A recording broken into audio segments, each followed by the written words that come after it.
முன்னாள் சட்டமன்ற உறுப்பினர் KA மனோகரன் அவர்கள் இன்று செய்தியாளர் சந்திப்பு. இந்த செய்தியாளர் சந்திப்பில் எதிர்வரும் தீபாவளி பண்டிகையை முன்னிட்டு குழந்தைகளுக்கு புத்தாடை வழங்கி தீபாவளி கொண்டாடுங்கள், ஆனால் பெற்றோர்கள் பிள்ளைகளை தாங்கள் கண்காணித்துக் கொண்டு இருக்க வேண்டும். பசுமை பட்டாசுகள் தான் தமிழக அரசு அறிவித்துள்ளபடி குழந்தைகள் வெடிக்க வேண்டும். இதனால் வெடி விபத்துகள் நடைபெறுகிறது. சில பட்டாசுகள் குவாலிட்டி இல்லாமல் தானாகவே வெடி விபத்து ஏற்படுகிறது. இதனால் பிள்ளைகளை கண்காணிக்க வேண்டும் என்பன பல கோரிக்கைகளை முன்வைத்தார். அதே போன்று பெங்களூர் ஓசூர் தேசிய நெடுஞ்சாலை மேம்பால பணிகள் ஆமை வேகத்தில் நடைபெறுகிறது. அதே போன்று ஓசூரிலிருந்து கிருஷ்ணகிரி செல்லும் சாலையில் சாணுமாவு வனப்பகுதி கோபசந்திரம் அருகில் கடந்த சில தினங்களுக்கு முன்பு சேலத்தில் நோக்கி வந்த கார் 4 இளைஞர்கள் சம்பவ இடத்திலேயே உயிரிழந்துள்ளனர். இந்த நிலையில் மத்திய மாநில அரசுகளை வலியுறுத்தி பொதுமக்கள் உயிர் சேதங்களை படுத்தாதீர்கள், இதனால் தமிழக அரசு உரிய நடவடிக்கை எடுத்து பொதுமக்கள் எந்த ஒரு அவதியில்லாமல் வாகனம் செல்ல வேண்டும். மேம்பால பணிகள் ஆமை வேகத்தில் நடைபெறுகிறது. இந்த நிலையில் சர்வீஸ் சாலைகளை அகலப்படுத்தி வாகனங்கள் செல்வதற்கு வழிவகுக்க வேண்டும்.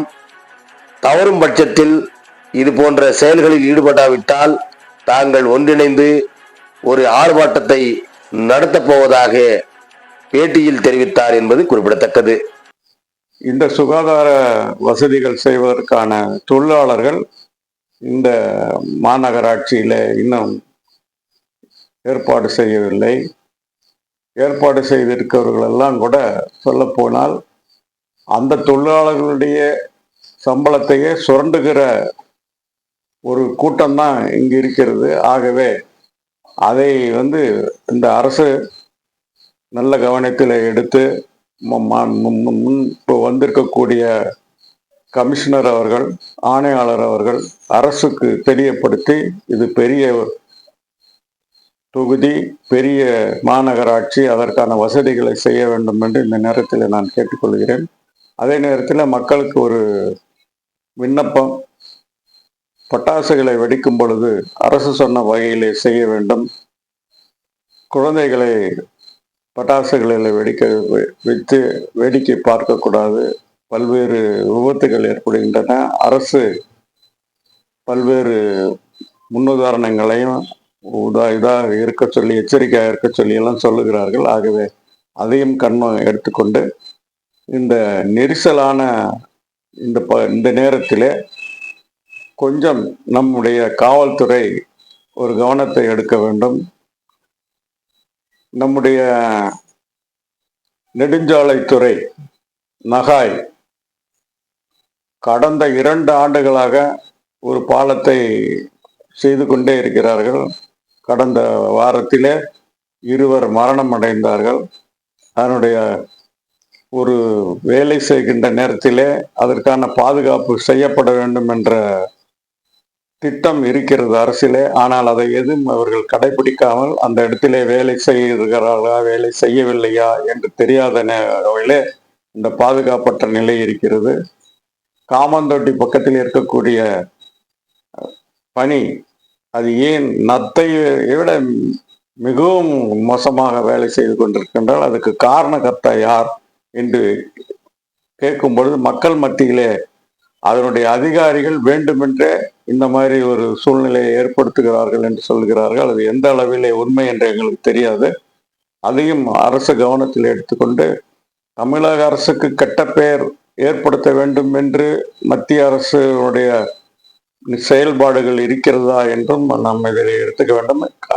என்ன இருந்தாலும் அவசைப்படுவது பொதுமக்களே. ஆகவே பொதுமக்கள் தான் தமிழக அரசுக்கும் மத்திய அரசுக்கும் வேண்டியவர்கள். இதை உடனடியாக எடுத்து அந்த வேலையை முடித்து கொடுத்தால் மக்களுக்கு நல்ல பயன்பாடாக இருக்கும். மழை வருகின்ற காலத்தில் பல்வேறு விபத்துக்கள் நடக்கின்றன, உயிர் இழப்புகளும் இருக்கின்றன. ஆகவே இதை அரசு கவனத்திற்கு உங்கள் மூலமாக நான் தெரியப்படுத்த விரும்புகிறேன்.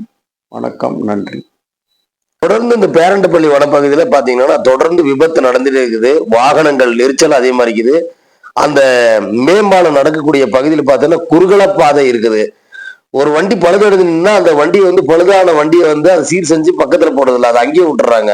அதனாலதான் வந்து பாத்தீங்கன்னா இறக்கத்துல இறங்கக்கூடிய கார் ஆகட்டும், லாரி ஆகட்டும், பின்னால் வந்து ஒண்ணுக்கு மோதி 5 வண்டி 6 வண்டி ஒரே வண்டி மோதுது. ஒரு சில கார்ல பாத்தீங்கன்னா 4 பேர் 5 பேர் ஒருத்தருக்கு ஒரு தானாவே இறந்துடுறாங்க. இதை பத்தி என்ன சொல்றீங்க?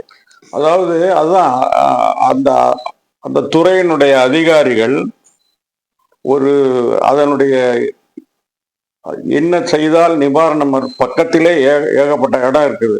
நெரிசலான பகுதியும் இல்லை, காட்டு பகுதி. அதுல பக்கத்திலே போகக்கூடிய 2 வாகனங்கள் போகக்கூடிய அளவிலே அதை செய்தார்களானால் இந்த மாதிரியான விபத்துக்கள் நடப்பதற்கு காரணமாகாது, போய்விடுவார்கள். இன்னும் சில நேரங்களிலே மேலே இருந்து கீழே வரக்கூடிய நேரத்திலே மழை காலத்திலே அந்த பகுதி சேராக இருக்கிறதுனால ஒருத்தர் ஒவ்வொரு பின்னால் போகிறார்கள். அதையே இன்னும் ஒரு 4-5 அடி பக்கத்திலே அணுகு சாலையை அவர்கள் சரி செய்தால் இந்த மாதிரி விபத்துகள் நடக்காது. இது பலமுறை மாவட்ட ஆட்சித்தலைவரும் சொல்லியிருக்கிறதாக சொல்லுகிறார்கள். ஆனால் அந்த கான்ட்ராக்டரா இல்லை அதிகாரியா அதனை கவனம் செலுத்தவில்லை. அதனை உடனடியாக செய்ய வேண்டும். அதை கவனத்திற்கு கொண்டு வர வேண்டிய கட்டாயத்தில் இருக்கிறோம். தொடர்ந்து விபத்துன்னு நடந்தா அந்த இடத்துல 4 பேர் 5 பேர் ஒரு வாட்டி இறந்துடுறாங்க. இது வரைக்கும் கிட்டத்தட்ட ஒரு 50க்கும் மேற்பட்டவர் வந்து அந்த மேம்பால பணிகள் வேலை செய்யும் போது இறந்திருக்குதான் சொல்லப்படுது. ஆமா, இப்ப நீங்க 4 பேர் அன்னைக்கு வந்து ஒரு வாகனத்துல வந்து போன வாரத்துல அடிபட்டு இறந்தார். சேலம் மாவட்டத்தை சேர்ந்தவங்க. சில நேரங்களில் இந்த வாகனங்கள் பக்கத்துல நிறுத்தி விடுகிறார்கள். இந்த ஓட்டுநர்கள் நிறுத்தி விட்டு அவர்கள் இயற்கை உபாதைக்கா எதுக்கோ போறாங்க. அதனால பின்னால வரக்கூடிய வாகனங்கள் எல்லாம் இடிபடுது. இங்க நிறைய இடிபடுறதுக்கு இத்தனை 50 விபத்துகள் நடந்தாலும் இன்னும் அதை பற்றி கவனத்திலே எடுத்துக்கொள்ளவில்லை. ஏன் எடுத்துக்கொள்ளவில்லை? மக்கள் உயிரை பற்றி அக்கறை இல்லையா? இல்லை ஏதோ ஏனோதானோ என்று வேலை நடக்கிறதா? இல்லை அதிகாரிகள் அதிலே கவனம் செலுத்தவில்லையா என்று பல்வேறு கோணங்களிலே நாம் பார்த்தோம்னு சொன்னால் இங்க இருக்கக்கூடிய அதிகாரி திரு ரமேஷா ராமையாவா அவருடைய தனிப்பட்ட கவனத்தில் இதை எடுத்து செய்ய வேண்டும்.